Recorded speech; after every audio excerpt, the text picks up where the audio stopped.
Hebreus capítulo 12, versículo 1 em diante, diz assim: portanto também nós, visto que temos a rodear-nos tão grande nuvem de testemunhas, desembaraçando-nos de todo o peso e do pecado que tenazmente nos assedia, corramos com perseverança,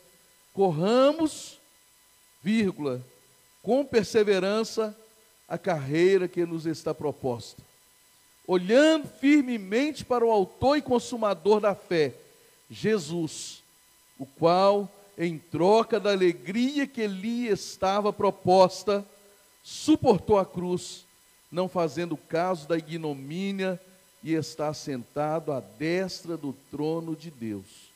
Considerai, pois, atentamente aquele que suportou tamanha oposição dos pecadores contra si mesmo, para que não vos fatigueis desmaiando em vossa alma. Pai, no nome de Jesus, eu peço que o Senhor tenha liberdade, meu Deus, de falar conosco, e que esta palavra possa, meu Deus, alcançar cada vida, cada coração, meu Deus, que ouvir esta palavra, que esta palavra possa fazer aquilo que lhe apraz a ela, Pai. Aquilo que apraz ao Senhor. Tua palavra diz que ela jamais volta vazia, mas ela é poderosa, meu Deus, para fazer aquilo que apraz ao Senhor. Então fala conosco através da tua palavra. Essa palavra, meu Deus, é para mim, essa palavra é para as pessoas que estão aqui presentes, é para as pessoas que estão agora até ausentes, meu Deus. Até com pessoas ausentes, o Senhor está falando através da transmissão desta live, Pai. As pessoas estão ausentes aqui presencialmente, mas que estão nas suas casas e tem aquela expectativa também de poder ouvir a palavra do Senhor, que o Senhor venha falar com cada um de nós. Fala conosco, meu Deus, nós oramos em nome de Jesus. Amém. Amém. Então tinha um tempo que as pessoas falavam assim, né? Os pregadores falavam assim: Deus só fala com quem está presente, né? Mas aí hoje mudou a história. Deus fala também com quem está ausente, né? Com quem não está presente aqui, mas que está lá na sua casa, ouvindo a palavra de Deus através da transmissão, né? E outros recursos. Então, irmãos, queria falar com os irmãos hoje sobre o tema destravando nossas vidas, em todas as áreas da nossa vida. Porque a Bíblia diz, só para a gente pegar como base aqui o versículo 1 do capítulo 12, diz assim: portanto também nós, visto que temos a rodear-nos tão grande nuvem de testemunha, desembaraçando-nos de todo o peso e do pecado que tenazmente nos assedia, corramos com perseverança a carreira que nos está proposta. Então esse texto está falando de embaraço, e eu coloquei aqui como esse embaraço, como algumas coisas que às vezes travam a nossa vida espiritual, a nossa vida afetiva, a nossa vida profissional, a nossa vida ministerial. Tem algumas coisas que travam a nossa vida.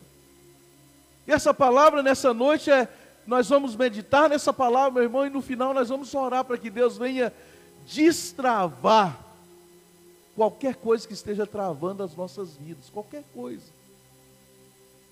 Então esse texto está dizendo, desembaraçando-nos de todo peso e pecado que tenazmente nos assedia. Eu separei algumas coisas aqui para a gente meditar nessa noite, algumas coisas que travam a nossa vida. Talvez a minha vida já foi muito travada, e às vezes ainda em algumas circunstâncias, algumas situações aqui. Todos nós, eu creio que de uma forma menor ou maior, essas coisas aqui muitas vezes travam a vida de muitos de nós, né? Essas coisas nós vamos falar aqui. A primeira coisa que trava a nossa vida, mas assim, em todas as áreas da nossa vida, a primeira coisa é o medo. O medo nos paralisa. O medo nos impede de avançar.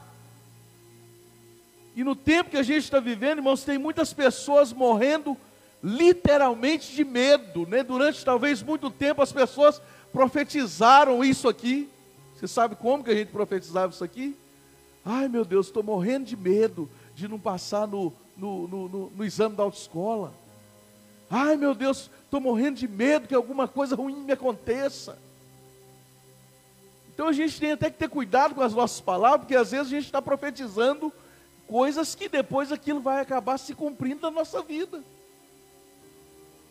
Então agora, irmãos, no tempo que a gente está vivendo, principalmente nesse tempo, tem pessoas literalmente morrendo de medo. Mas o medo trava a nossa vida. O medo, se eu fosse olhar para o medo, quando eu comecei a pregar, eu tinha medo, né? De estar aqui pregando, eu tinha medo de estar na frente das pessoas, de estar falando em público, né? Então assim, isso aqui trava. Quantas pessoas que às vezes Deus até chamou, Deus deu até condições, deu uma visão para essa pessoa, talvez ser um pregador da palavra de Deus, para essa pessoa ser um grande profissional na vida, mas o medo que aquela pessoa sente, não deixa a pessoa avançar. Todas as áreas da nossa vida, irmãos. Eu tinha medo, sabe de quê? Eu tinha medo de casar, né? Tinha medo de casar, sabe aqueles medos? Ai meu Deus, será que eu vou dar conta? Né? É medo, né? Tudo é medo. E tem gente que literalmente, tem gente que ficou talvez sem casar por medo. Tem gente que fica sem relacionar, sem fazer amizade por medo. Eu já muitas vezes, eu andava na roça, andava muito a pé, às vezes eu preferia ir a pé, ficava torcendo para não parar ninguém para me oferecer uma carona, porque eu tinha medo de conversar com as pessoas, medo de relacionar com as pessoas. Eu pensava assim, tomara que ninguém me ofereça uma carona para mim ir sozinho. Eu tinha medo de conversar, medo de relacionar com as pessoas. Então, irmãos, o medo nos paralisa, o medo nos impede de sermos tremendamente usados por Deus. O medo nos paralisa, o medo nos impede. Agora, é interessante que a gente vê na palavra de Deus, várias vezes os discípulos orando, a gente vê o apóstolo Paulo falando, irmãos, e isso mostra, irmãos, que todo mundo tem um pouquinho, numa medida pequena ou grande, todo mundo tem um pouco de medo, de alguma coisa. E a gente vê, por exemplo, quando os discípulos oram, parece que lá em Atos, no capítulo 5, eles oram pedindo intrepidez para pregar a palavra de Deus. Deus, nos dá intrepidez, Deus, nos dê coragem, nos dê uma maneira de pregar a palavra de Deus, nos dê ousadia para pregar a palavra de Deus. A gente vê muitas vezes isso, irmãos. Então, Deus, meu querido, não quer que a gente seja paralisado pelo medo. Deus não quer que o medo se torne um pânico na nossa vida, medo de coisa nenhuma, meu irmão, né? Nós não podemos viver com medo não, meu irmão, nós precisamos vencer.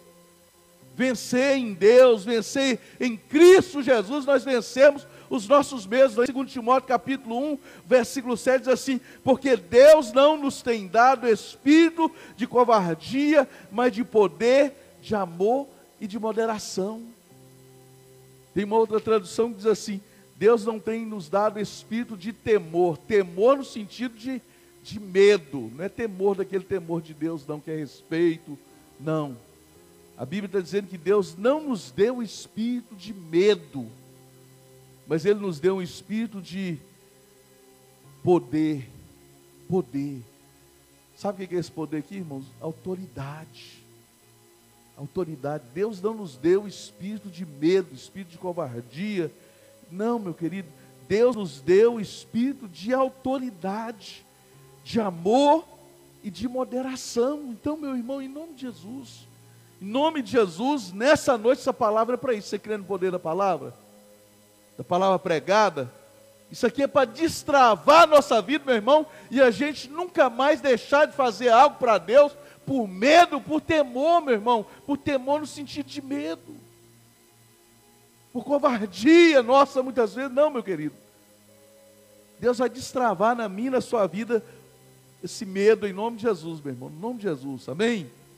Você vai sair daqui corajoso nessa noite, né? Cada um de nós, em nome de Jesus.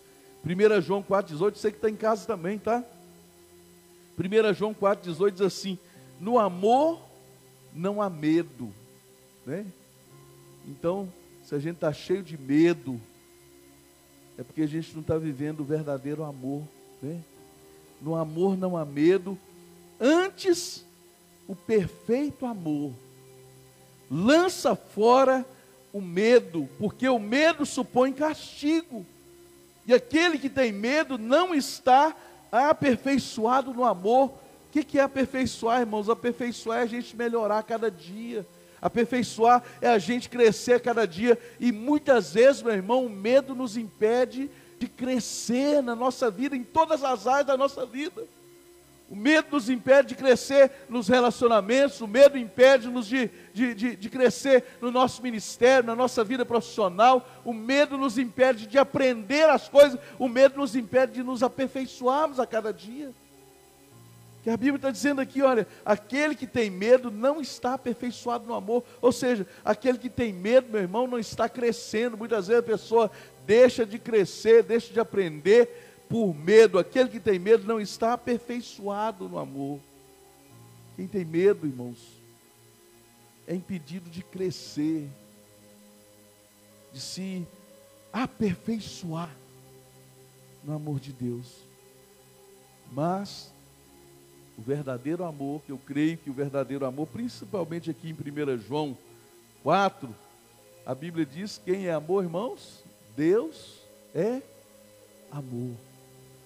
Então o verdadeiro amor, meu irmão, é o próprio Deus na pessoa de Jesus Cristo. E a Bíblia está dizendo que o perfeito amor, o verdadeiro amor, lança fora todo medo. Então, meu querido, minha querida, Deus está nos destravando nesta noite de todo medo, em nome de Jesus. Amém, meu irmão? Irmã, amém? Outra coisa que trava a nossa vida, a vida de cada um de nós, e está relacionado com o medo, porque isso aqui que eu vou falar agora nos leva a ter medo também, ter medo das coisas dar errado, é a baixa autoestima, né? Lá no seminário a gente chamava isso aqui, era trabalhado muito isso aqui lá, a gente chamava de autoimagem negativa, é quando eu tenho uma imagem negativa de mim mesmo, né?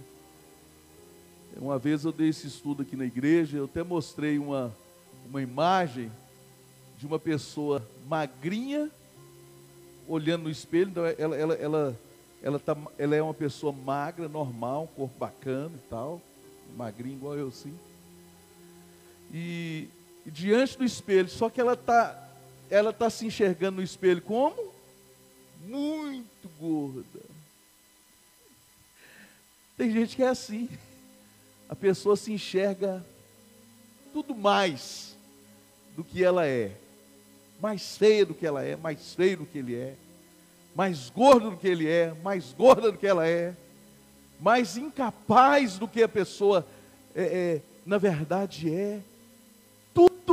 Tudo, meu irmão, para baixo, tudo para baixo. Então, a baixa autoestima é a estima que nós temos de nós mesmos, ou seja, é a maneira como eu me vejo. E a pessoa que se vê de uma forma negativa, meu irmão, a baixa autoestima vai fazer sempre a pessoa olhar para si de uma forma pejorativa, de uma forma negativa. Ela vai sempre estar falando assim: todo mundo consegue, menos eu.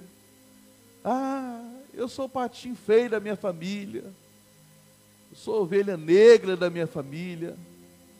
Tudo, parece que as coisas só acontecem, parece que o raio só cai na minha cabeça. Porque a pessoa, irmão, só pensa que vai dar errado as coisas. Um exemplo disso é lá em Números capítulo 13, 14. Os 12 espias foram enviados, né? Foram enviados para espiar a terra que Deus havia prometido, a terra de Canaã. E aí 2 só que voltam assim, animados, né? E os outros 10 voltam: a terra realmente é boa, mas Nós vimos ali gigantes, as cidades são fortificadas, e nós éramos, aos nossos olhos, nós éramos como gafanhotos, e aos olhos deles também, eles estavam se vendo como gafanhotos, pequenininho. E a pessoa que tem a baixa autoestima, meu irmão, essa pessoa sempre vê sobre ela mesma, sempre de uma maneira muito menor do que na verdade ela é, do que na verdade aquilo Deus já colocou sobre ela. Eles estavam se vendo como gafanhotos, e o povo começou a desesperar, a chorar. Eles falaram assim: jamais nós vamos conseguir entrar naquela terra, porque eles são muito grandes, né? E a gente sempre, às vezes, fala assim, tem que ter cuidado, irmãos, às vezes até na nossa casa, na nossa família. Lá em casa não, né? Nem na casa dos irmãos também. Mas senão a gente fica até olhando os filhos dos outros e falando assim: olha lá, o filho do outro é inteligente, né? Fica olhando a casa do outro. Se Deus tiver misericórdia, até a mulher do outro fica assim: a mulher do outro é muito mais bonita que a minha mulher. Nossa, né? A mulher fica olhando o marido, outra hora fica olhando até as pessoas lá da novela, lá, os atores, os galão, né? Por quê, irmãos? Porque a pessoa que tem baixa autoestima, ela sempre vai se comparar negativamente com outras pessoas, sempre de uma forma pejorativa. Sempre assim: eu sou o pior mesmo, as coisas para mim não vai dar certo mesmo, já sei que vai dar certo. A pessoa já tem uma fé que não vai dar certo, já tem uma confiança que não vai dar certo. Aí somente aqueles 2 espias que voltaram animados, né, Josué e Caleb, falaram assim: eia, subamos e possuamos a terra, se o Senhor tão somente se agradar de nós. Olha só, irmãos, a gente tem uma visão positiva a nosso respeito, não é por nossa causa não, é por causa do Deus que nós servimos. Olha o que eles falavam, assim, ó: se o Senhor se agradar de nós, nós subiremos e possuiremos a terra. A confiança daqueles que pensam positivamente não está só nele, não está só em mim, meu irmão. Eu não sou nada, nós não somos nada. Mas quando nós colocamos a nossa confiança em Deus, meu irmão, o que a Bíblia diz? Que em Deus nós faremos, quem lembra aí? Em Deus nós faremos proezas, coisas sobrenaturais, né? Em Deus nós faremos proezas. Em Deus nós podemos todas as coisas, porque Ele nos fortalece. Em Deus nós podemos, irmãos. Então fica pensando: não dá certo não, meu. Quando você começa a pensar negativamente a respeito de você mesmo: eu não consigo, pastor, não pode, não dá, todo mundo, eu não sou inteligente, pastor. Quando você está pensando assim sobre você mesmo, você está até ofendendo a Deus, você está sendo ingrato, ingrata a Deus, meu irmão, porque Ele te capacitou já, Ele te deu potencial para você ser alguém assim que pensa positivamente, não somente pensa, mas que age, conquista aquilo que Deus colocou para você conquistar, meu irmão. Tem um texto na Bíblia, lá em João capítulo 5, versículo 7, que diz assim: respondeu-lhe o enfermo. Todo mundo conhece isso aqui, o paralítico no tanque de Betesda. E aí Jesus chega para o paralítico e fala para ele assim: queres ser curado? Queres ser curado? Versículo 5, lá está lá em João capítulo 5. E aí qual que é a resposta? O que Jesus perguntou para ele? Queres ser curado?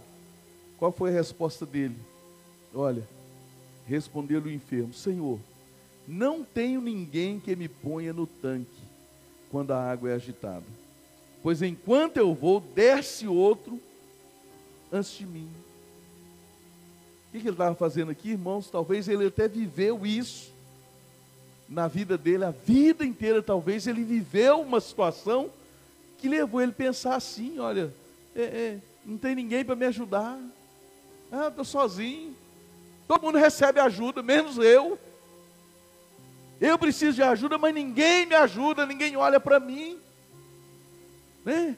Talvez ele tinha até motivo, porque a vida inteira, talvez ele estava ali, há muitos anos aquele paralítico estava ali, talvez ele tinha até um pouco de razão, mas só que a pergunta de Jesus não tem nada a ver se se tinha alguém para colocar ele no poço, né? Se alguém ia antes dele ou não, né? Às vezes a gente também pensa assim, pastor, as coisas acontecem para o outro antes de mim. Antes de acontecer comigo, acontece com o outro. Dá certo para o outro, mas não dá certo para mim. Isso aqui, meu irmão, é um pensamento negativo que a pessoa coloca na cabeça aqui e pensa assim, não vai dar certo, não vai dar certo, não vai dar certo. Aí chega o autor da vida, o Deus homem, Jesus Cristo ali, chega diante daquele homem, pronto para curar aquele homem, e fala assim, você quer ser curado? A resposta dele era só, esquece os anos todos que deu errado na vida dele. Às vezes, irmão, a gente tem que esquecer as coisas que deram errado na nossa vida ao longo do tempo, ao longo dos anos, meu irmão, porque às vezes você está tendo uma oportunidade de dar uma mudada, de dar uma reviravolta na sua vida, mas a pessoa está presa ao passado. Era só ele esquecer os anos que ele esteve ali que não deu certo. Era só ele esquecer naquele momento que não tinha ninguém para levar ele no tanque, porque a pergunta não era essa. Era só ele esquecer naquele momento que as coisas davam certo para os outros chegavam na frente dele e ele não dava conta de chegar. Era só ele responder assim, sim, eu quero ser curado, Senhor. Eu quero ser curado. Então isso, meu irmão, muitas vezes é fruto de uma autoimagem negativa que foi sendo construída na nossa vida ao longo de muitos anos. A pessoa foi ouvindo não por muito tempo. Isso vai enraizando no coração dessa pessoa. E quando chega a oportunidade da pessoa mudar a sua vida para sempre, a resposta dela vai ser baseada naquelas experiências todas do passado que ela teve. Então isso aqui, meu irmão, trava a vida de muita gente. Tem muita gente que pensa, tem essa autoimagem negativa, essa imagem negativa de si mesmo, pensa assim, não vai dar certo, não vai dar certo, não vai dar certo, né? Quantas pessoas já reprovaram lá no exame da autoescola, né? Porque eu mesmo já reprovei várias vezes, né? Quando eu estava tentando tirar a carteira. Eu já sentava ali pensando assim, esse camarada vai me reprovar, qualquer vacilinha aqui eu tô reprovado. Uma vez um rapaz sentou do meu lado e falou assim, eu demorei um pouquinho, o examinador, você está aí ainda, rapaz, já era para você estar lá na esquina, aí acabou. Aí eu já estava reprovado ali, não precisava nem fazer a prova mais, irmãos, por causa daquela palavra. Só que às vezes nós precisamos tapar os nossos ouvidos, né? Fazer igual o sapinho surdo, né? Na corridinha de sapo, que ninguém vencia, né? E ele saiu correndo e todo mundo, desiste, ninguém consegue. Ninguém tira carteira em Valadares, ninguém tira carteira em Conserpena, em Minas Gerais, desiste, e o sapinho está indo, ganhou e tal. Quando ele foi entrevistar o sapinho, aí descobriram o quê? O sapinho era surdo, né? Ele não estava escutando quando as pessoas falam, desista, e às vezes é assim na nossa vida, meu irmão. Às vezes a gente ouviu tanta coisa negativa, e a gente dá crédito às coisas negativas. Pode estar acontecendo milagres aqui na igreja, pode estar acontecendo o que for, mas uma palavra negativa, se não tiver cuidado, aquilo detona a gente, acaba com a igreja, né? Acaba com a nossa vida emocional, né? Todo mundo pode falar que você é linda, maravilhosa, mas se alguém falar assim, isso é pessoa feia, gente, né? Acabou o dia, pode sem falar que é linda, mas se não falar que é feia, é feio, a mulher mais que preocupa com essas coisas, nós não nos preocupamos, não, eu passo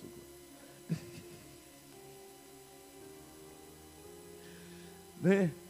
Então, irmãos, aquele paralítico ele já tinha uma desculpa para não ser curado. Ele estava ali, ele ia para ali por ir, mas na mente dele já sabia, mais uma vez, mais um ano, parece que ele estava ali 38 anos, mais um ano que eu estou aqui, alguém vai correr e vai pular na minha frente. Mais um ano que eu estou aqui, ninguém vai me ajudar, né? Tem gente que pensa assim, ninguém me ajuda, coitadinho de mim. a síndrome do coitadinho, meu irmão. As pessoas que têm autoimagem negativa, meu irmão, ela tem também a síndrome do coitadinho, coitadinho de mim. Autocomiseração, coitadinha de mim, coitadinho de mim. Muitas vezes é uma autoimagem negativa de si mesmo. Pergunta de Jesus era: você quer ser curado? Talvez seja para nós também nessa noite. Nós queremos realmente destravar a nossa vida, ser curado de todas essas coisas. Tem outras coisas, nós vamos falar de algumas aqui, mas tem muitas outras coisas que às vezes trava a nossa vida, meu irmão, a vida emocional, espiritual, profissional. Tem gente que não vai em lugar nenhum, não aprende nada, não sai do lugar a vida inteira, porque às vezes está travado nessas coisas aqui.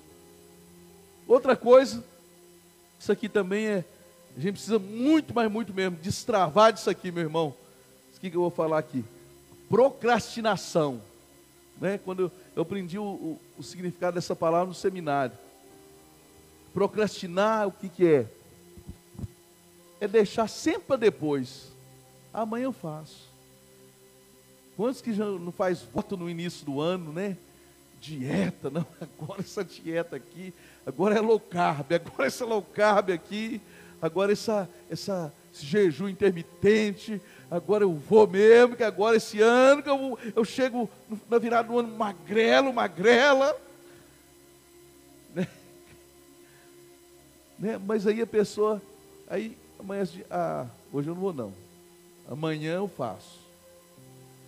Amanhã, não, agora não, mas daqui a pouco eu vou fazer. E a gente vai procrastinando, meu irmão. Procrastinar é sempre estar deixando as coisas para depois fazer. Depois eu faço, depois eu organizo a minha vida, depois eu tomo uma decisão a respeito disso, depois eu converso, depois eu falo, depois eu resolvo o problema. E a gente vai procrastinando a nossa vida, meu irmão, vai empurrando com a barriga, vai deixando as coisas para depois, né? Tem vários exemplos na Bíblia, tem alguns exemplos até sérios e graves, né, na Bíblia. Por exemplo, quando Noé construiu a arca, eu creio que algumas daquelas pessoas ali ouviram e pensaram assim, dá a entender, porque depois que fechou a arca por fora, né, eles estavam querendo entrar, a arca foi fechada por fora, não dava para entrar ninguém mais. Deus fechou por fora, sabia que o coração de Noé era coração de pastor, né, era coração mole, né? E aí Deus falou: eu vou fechar por fora, porque senão Noé vai abrir. Então assim, mas aquelas pessoas talvez foram deixando, Noé tem 120 anos que Noé está pregando isso aí, cadê o dilúvio? Nada. Cadê o dilúvio? Nada. E as pessoas foram deixando para depois, eu creio, meu irmão. Pelo contexto da Bíblia, está lá em Gênesis capítulo 6, lá em Mateus 24, de 37 a 39, vai falar sobre isso também, que as pessoas estavam vivendo suas vidas, comendo, e casando, e dando-se em casamento, comendo, bebendo, fazendo festa, normal. As pessoas estavam deixando sempre para depois, procrastinando as suas vidas, até que chegou um dia que aconteceu. E a procrastinação, meu irmão, quando a gente vai deixando as coisas que a gente precisa resolver, a gente vai deixando para depois, vai deixando para depois, vai deixando para depois. Pode chegar um tempo que não dá mais tempo, né? Uma vez lá em Valadares, um homem, era até pai de um pastor amigo meu, e a gente era pastor auxiliar na igreja, eu, o pastor Luiz Eduardo, e o pai dele traía demais a mãe dele, a mãe do pastor Luiz, uma mulher de Deus, mulher de oração. E aí, um belo dia, aquela irmã foi adoecendo, tal, de câncer, e acabou morrendo, falecendo, a mãe do pastor Luiz. E aí o pastor, que era o nosso pastor na época, ele não deixava passar batido mesmo, né? Despercebido. E aí, o caixão no meio da igreja assim, e o marido falando: ai, eu te amo tanto, eu te amo demais, não sei o quê. Sabe pessoa que ama e vai deixando para depois, Talvez até amava mesmo, né, de alguma forma, não sei. Aí o pastor tomou a palavra e falou assim: irmãos, quando você quer falar para alguém que ama, fala enquanto essa pessoa está viva. Depois que morreu, acabou. É procrastinar, irmão. A gente deixa as coisas sempre para amanhã. Amanhã eu vou, amanhã eu faço, amanhã. E isso trava a vida de muita gente, porque tem gente que só vive assim, irmão, deixando para depois, deixando para depois, deixando para depois, a vida inteira. Procrastinação. Lá em Lucas 16 também, o rico e o Lázaro, o rico procrastinou, amanhã eu tomo a decisão, amanhã eu tomo a decisão, aí morre lá e tal, quando ele está no tormento lá, Abraão, manda ir lá falar para meus parentes lá, para que eles não venham para esse tormento que eu estou aqui. E Abraão fala assim, não tem jeito não, Lázaro, o rico lá, sei lá o nome dele. Né? Eles tiveram a oportunidade deles, quando eles estavam aqui agora, não tem jeito, ainda que um anjo ou qualquer um de nós descesse daqui do céu, e fosse lá falar para eles não iam acreditar. Eles iam talvez deixar para depois, procrastinar, né? Aí chega um dia, meu irmão, vai procrastinando, chega um dia que é tarde demais. Outra situação na Bíblia aqui sobre procrastinação, estamos quase encerrando, é a situação de Esaú, lá em Gênesis 27, 38, o Esaú brincou com as coisas de Deus, irmãos, nunca deu bola para as coisas de Deus, para as promessas de Deus, para a sua primogenitura, chegou com fome, aí o irmão, me dá um pouquinho dessa lentilha, aí o irmão esperto, Jacó, só te dou que se você for me vender o seu direito de primogenitura, para que me presta esse negócio de primogenitura, traz logo o prato de guisado aí, comeu a comida, trocou o seu direito de primogenitura, que era uma coisa de Deus, era alguma coisa espiritual, né? Ele trocou o seu direito com o irmão. Agora Deus estava lá vendo, meu irmão, quando ele não estava valorizando a sua primogenitura. Quando nós não valorizamos as coisas, irmãos, Deus está vendo. Quando a gente vai deixando, parece que ele queria, dá a entender que ele queria. Por que eu falo isso? Não chega lá. Dá a entender que ele queria, mas ele estava deixando, eu sou mesmo o mais velho, foi eu que nasci primeiro mesmo, um dia isso vai acontecer, mas nem sempre, meu irmão. E aí depois teve um episódio lá que o irmão enganou ele, e se fez passar por ele, e aí foi lá, e o Isaac já estava velho, não enxergava direito, o Jacó enganou lá, colocou a pele para parecer peludo assim, igual o seu irmão, aí o Isaac vai e abençoa a Jacó no lugar de Esaú, e naquele tempo, meu irmão, abençoou, estava abençoado mesmo, meu irmão. Deus levava a sério e leva a sério as nossas palavras. Deus leva a sério as nossas alianças, as nossas palavras. E aí, ele chegou, e quando ele percebeu que o irmão tinha enganado ele, pela segunda vez, ele chora amargamente. Para mim, uma das passagens tristes da Bíblia é essa. E ele fala assim lá em Gênesis 27, 38, meu pai, acaso não tem uma única bênção para mim, meu pai? E o pai dele fala para ele, meu filho, infelizmente, todas as bênçãos estão sobre a vida do seu irmão, agora você vai ser abençoado sim, mas como servo do seu irmão. Isso aí era, para eles naquela época, era terrível. E aí a Bíblia diz assim, a Bíblia diz assim, levantando Esaú a voz, chorou. Chorou muitíssimo. Então dá a entender, meu irmão, que na verdade ele queria, mas era na hora dele, ele estava esperando, não, na hora certa isso aí vai vir, vai cair no meu colo, como eles falam, né? Mas ele foi procrastinando com as coisas de Deus, meu irmão, foi deixando para depois as decisões importantes da vida dele, que Deus estava de olho e ele não estava valorizando. Então, meu irmão, não procrastine, né? Aprenda a resolver as coisas que tem que resolver, aprenda, né? A resolver o que tem que resolver, a tomar as decisões que tem que tomar. Aprenda quando tomar uma decisão, não ficar deixando, não, amanhã eu faço, amanhã eu vou, amanhã, o ano que vem eu vou estudar, o ano que vem eu vou fazer um curso, o ano que vem, não, meu irmão, você não sabe se o ano que vem vai chegar. Então não procrastine, isso aqui trava a vida de muita gente. Tem gente que passa a vida inteira travado nisso aqui, deixando para depois,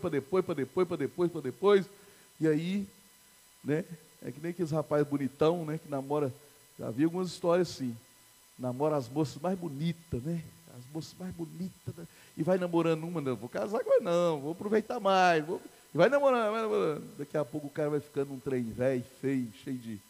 né? E aí, meu filho, vai casar com uma feinha, mais uma feinha, e se achar ainda uma feinha de Deus para ele.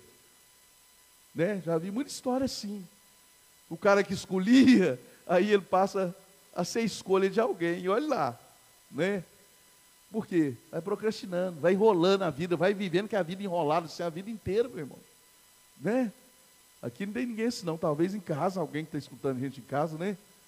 Que passa por isso. Então, irmãos, outra coisa que nos trava, né? Outra coisa que nos trava é a apatia. Tem muita coisa que trava a vida da gente, meu bem, meus irmãos. Lembrando da minha esposa, que eu falei meu bem, viu? Falei negócio de namoro, lembrei da minha esposa, falei meu bem.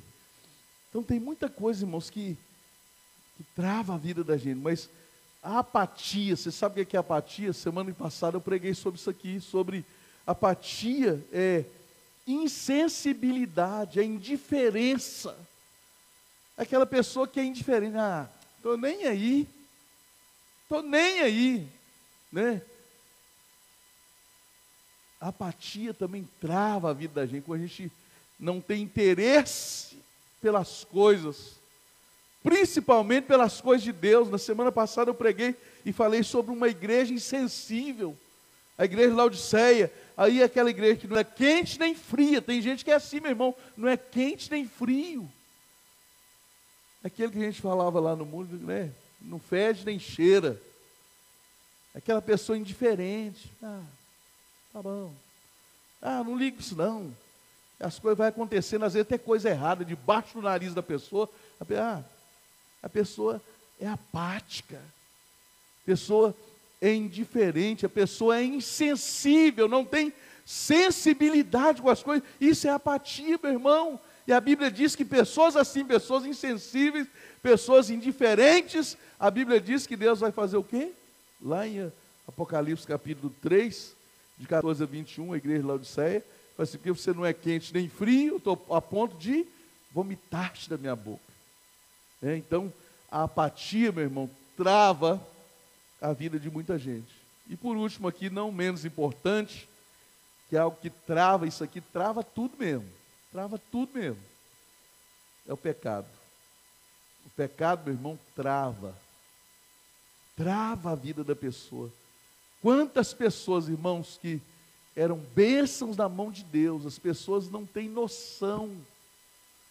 Às vezes a pessoa, não pastor, eu não estou desviando não pastor, só vou ficar uns dias assim meio afastado, sem me envolver com nada. A pessoa não tem noção, meu irmão. Às vezes já está envolvida com algum pecado, a pessoa não tem noção, não pastor, esse negócio aqui, eu estou cometendo uns errinhos aí, mas isso aqui eu vou tirar de letra, pastor. Daqui a pouco eu estou aí, eu volto de novo. Mas o pecado, meu irmão, trava a vida da pessoa. Voltando lá para Hebreus 12, diz assim, estão a rodear, estão grande no testemunho, desembaraçando de todo o peso. Essas coisas que nós falamos aqui, talvez seja os pesos. Mas aí fala também, e do pecado, que tenazmente nos assedia. Quando o pecado entra na vida de uma pessoa, meu irmão, trava a vida da pessoa. Tem muita gente que era para ser bênção, irmãos, era para ser homem de Deus, mulher de Deus, mas permitiu que o pecado entrasse na sua vida, e não é só na vida ministerial que o pecado destrói, não, meu irmão, em todas as áreas da nossa vida, meu irmão, quando o pecado entra, ele destrói. Às vezes eu comento com as imagens, passo perto de algum menino que era da igreja, ou menina, e ele fala assim, está vendo, Osmar? Ficou até mais feio, ficou até mais feia, meu irmão. Quando a pessoa se envolve com o pecado, fica até mais feio, perde o brilho, meu irmão, perde a beleza de Cristo em nós, a pessoa perde.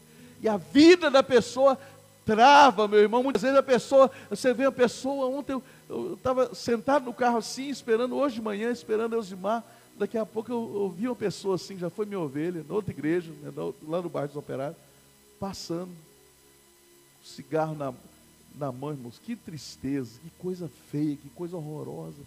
A pessoa está travada no vício, irmãos.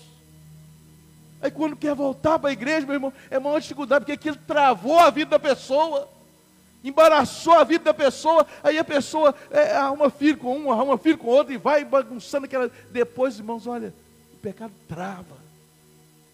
O pecado trava a vida das pessoas. O pecado é o que mais trava, não deixa as pessoas avançarem na vida, né? A pessoa fica presa, literalmente embaraçada no pecado, né? Porque a Bíblia diz em Isaías 59 que o pecado faz separação entre Deus e o homem, né? O Salmo 66, 18 diz assim: se eu atender a iniquidade no meu coração, o Senhor não me ouvirá. Romanos capítulo 7, interessante, vou correr aqui que a gente está terminando, mas é muito importante, irmãos, que a gente medita aqui em Romanos capítulo 7, do versículo, só para a gente ter uma ideia do que o pecado faz da vida da pessoa. O pecado domina, o pecado escraviza a pessoa. E o apóstolo Paulo aqui no capítulo 7 de Romanos, ele está falando da experiência dele, sozinho sem Deus, sem Jesus, porque a pessoa não consegue vencer o pecado, não consegue vencer as dificuldades sozinho, meu irmão. E aí Paulo ele começa a falar assim a partir do versículo 15, pois nem mesmo compreendo o meu próprio modo de agir, pois não faço o que prefiro, e sim o que detesto. Não é assim o pecado? A pessoa não quer fazer, daqui a pouco já fez. Ora, se faço o que não quero e eu consinto com a lei que é boa. Nesse caso, quem faz isso já não sou eu, mas o pecado que habita em mim. A pessoa que é escrava do pecado, meu irmão, ele não é senhor da sua própria vida, mas é o pecado que habita nele, que age nele, que age na vida dele. E ele fala assim: porque eu sei que em mim, isso é, na minha carne, não habita bem nenhum, pois o querer o bem está em mim, não porém o efetuar. Eu quero fazer as coisas certas, mas eu me envolvi com o pecado, né? O pecado travou na minha vida, e eu não consigo mais fazer aquilo que é certo. E Paulo continua dizendo: porque não faço o bem que prefiro, mas o mal que não quero, estou fazendo, eu faço. Mas se eu faço o que não quero, já não sou eu quem faz, e sim o pecado que habita em mim. Então, ao querer fazer o bem, encontro a lei de que o mal reside em mim.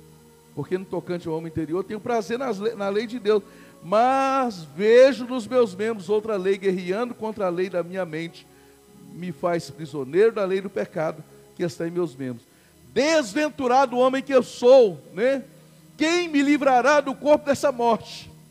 Graças a Deus. Aí Paulo, se você lê Romanos 7, Paulo vai falando da sua derrota, ele tentando vencer o pecado estava enlinhado na vida dele, estava embaraçado na vida dele, o pecado, na verdade, estava travando toda a vida dele, toda a existência dele. Aí quando ele chega no finalzinho, ele fala assim: mas graças a Deus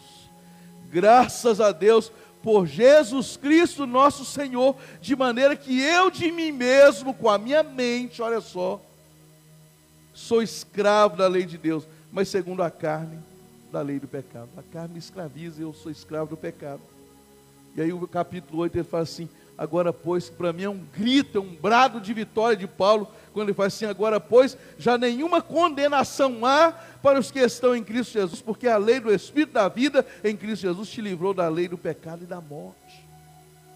Ele fala assim: nenhuma condenação há para aqueles que estão em Cristo Jesus. Então, meu querido, nós vamos encerrar, pastor Clóvis, se quiser tocar alguma coisa, nós vamos encerrar aqui, dizendo, meu irmão, que nada pode escravizar a minha vida e a sua vida, nada pode travar a minha vida e a sua vida, porque em Cristo Jesus, meu irmão, já não há nenhuma condenação para aqueles que estão em Cristo Jesus, porque em Cristo Jesus nós somos livres.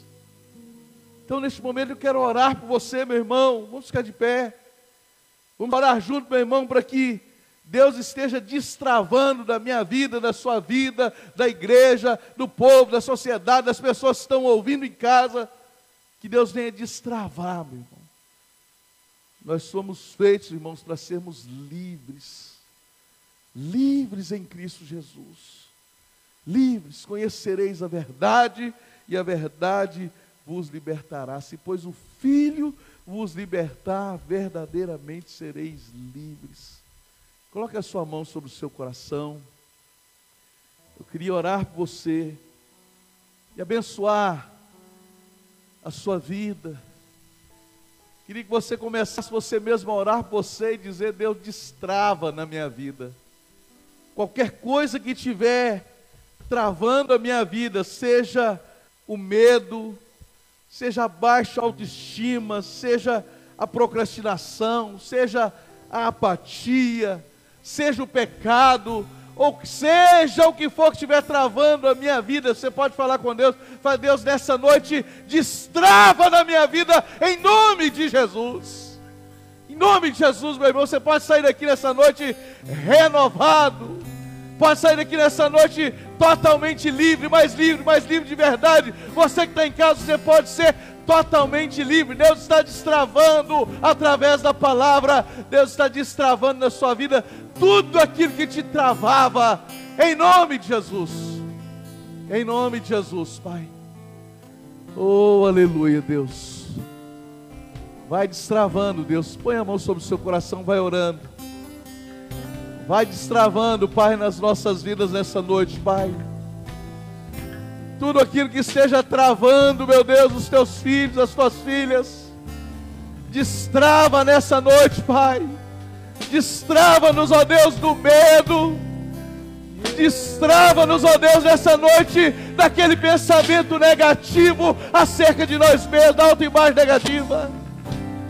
Destrava-nos, ó Deus, da procrastinação, Pai. Nós não queremos ficar deixando para depois e mais depois. Não, Pai. Destrava-nos, ó Deus, nessa noite da apatia, meu Deus, que tem travado a muitos, Pai. E destrava-nos, ó Deus, de todo pecado nessa noite, em nome de Jesus. Se tiver alguém travado por causa do pecado que vai ouvir essa mensagem, Pai, que essa vida seja destravada, que essa vida seja livre para adorar, para servir a Deus, para fazer a vontade dEle, em nome de Jesus, Pai. Destrava, meu Deus, a Igreja Batista Luz e Vida. Destrava, Pai, a Igreja do Senhor da cidade de Conselheiro Pena. Destrava o teu povo, meu Deus. Nós oramos, meu Pai. Destrava, Pai. Faz milagres nessa noite, a tua palavra, Pai. A tua palavra foi ministrada, Pai. Faz milagres em nome de Jesus, Pai. Oh, aleluia. Já nasceu de novo em ti. Você é mais que vencedor, mais que vencedora. Oh, eu nasci de novo. Em nome de Jesus. Nasci de novo. Aleluia. Faz viver assim como sou. Uma nova criação eu sou. Você é nova criação de Deus, meu irmão, minha irmã.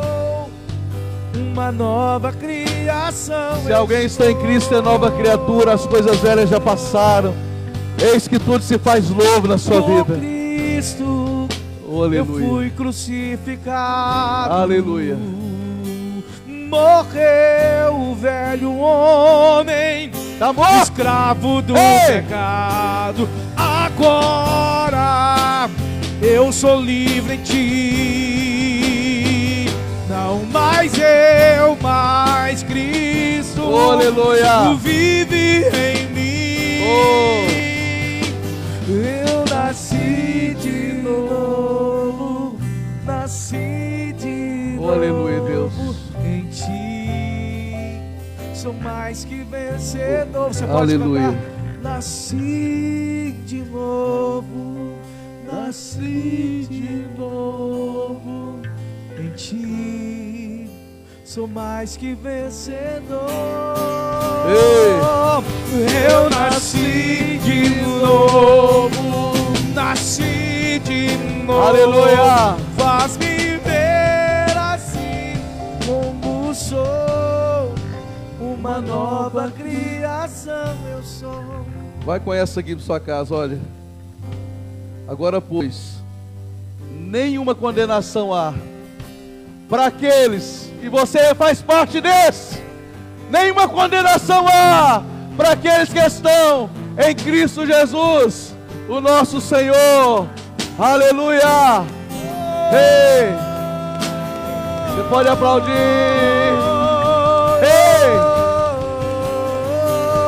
Ei, eu nasci de novo. você é uma nova criatura. Novo em ti, sou mais que vencedor. Eu nasci de novo, nasci de novo, mas viver assim como sou. Você é o quê? Aleluia. Uma nova criação eu sou. Aleluia.